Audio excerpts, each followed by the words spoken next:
Chers élèves, chers apprenants, bonjour et bienvenue à École au Burkina. Dans cette vidéo, nous allons dérouler une leçon de grammaire qui porte sur la phrase simple et la phrase complexe.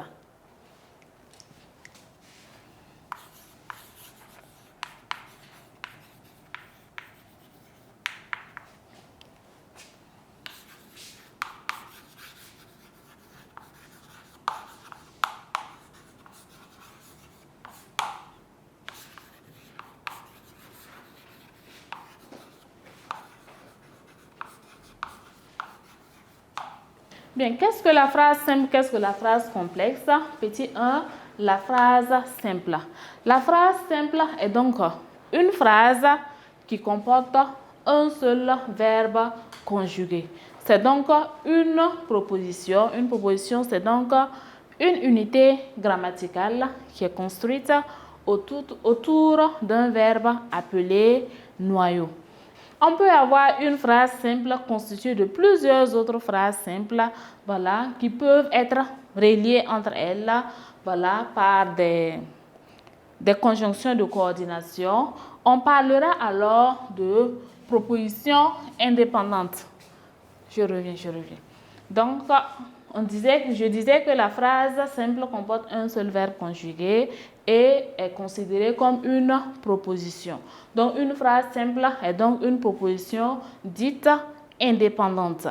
Bien, donc on peut avoir aussi plusieurs propositions indépendantes dans une même phrase, appelant toujours phrase simple, mais dans ce cas, elles peuvent être reliées, soit par des conjonctions de subordination, soit par la virgule ou le point-virgule.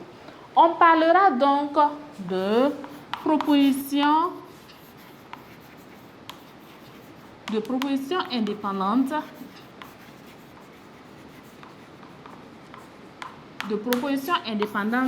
coordonnées.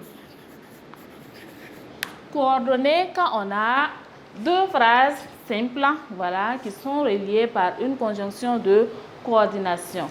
Donc, prenons l'exemple d'abord de la phrase simple. Donc, exemple, le professeur parle. Le professeur parle est une phrase simple, donc une proposition indépendante. Donc, proposition indépendante coordonnée, je peux continuer avec la même phrase. Deux points. Le professeur parle. Le professeur parle et écrit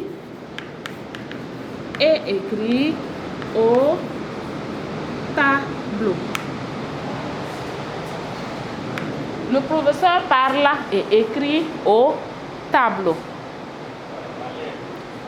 Bien, donc nous aurons la conjonction de coordination et. Donc les conjonctions de coordination sont donc, nous avons ou, et, donc, or, ni et car. Donc quand vous avez deux propositions indépendantes qui sont reliées par une conjonction de coordination, donc la proposition suivante a pour nature proposition indépendante coordonnée. Bien, deux phrases simples encore peuvent être reliées par une virgule. On parlera donc de propositions indépendantes juxtaposées.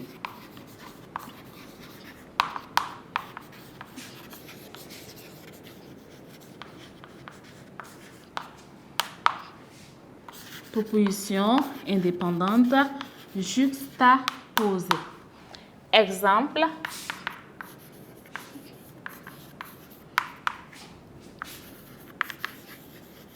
Le professeur parle, virgule, explique, virgule, écrit au tableau. Le professeur parle, explique, écrit au tableau. Donc le professeur parle. Proposition indépendante. Explique, proposition indépendante. Écrit au tableau, proposition indépendante. Donc, nous avons une proposition indépendante coordonnée, proposition indépendante juxtaposée. Bien, dans certaines phrases simples, alors, on peut avoir une phrase où le sujet, voilà, n'est pas répété dans la proposition suivante. Soit le sujet, soit le verbe. Ici, nous avons par exemple dans cette phrase le sujet professeur qui n'est pas répété. Donc, nous avons écrit donc le professeur parle. Donc, on pouvait continuer normalement la phrase en disant le professeur parle, le professeur explique, le professeur écrit au tableau. Donc, ici, le sujet professeur n'est pas répété.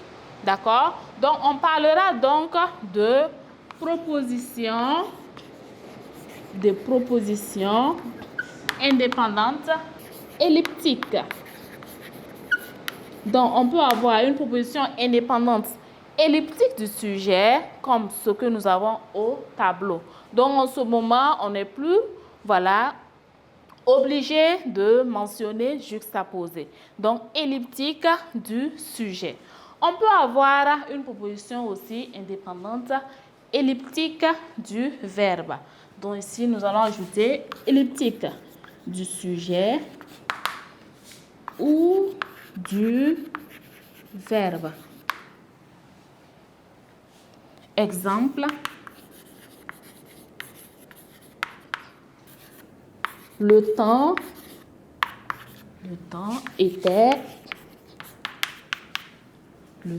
était mauvais, le vent violent. Donc ici, nous avons le temps était mauvais, le vent violent. Donc ici, le verbe n'est pas répété. Donc on pouvait dire le temps était mauvais, le vent était violent. On parlera donc de elliptique du verbe. Donc s'il y a un élément de la phrase, soit le sujet ou le verbe qui n'est pas répété dans une des propositions suivantes, on parlera donc de proposition indépendante elliptique. Donc, une phrase simple peut être constituée de plusieurs propositions, voilà, coordonnées, juxtaposées ou tout simplement elliptiques du sujet ou du verbe. Bien, voyons à présent qu'est-ce qu'une phrase complexe.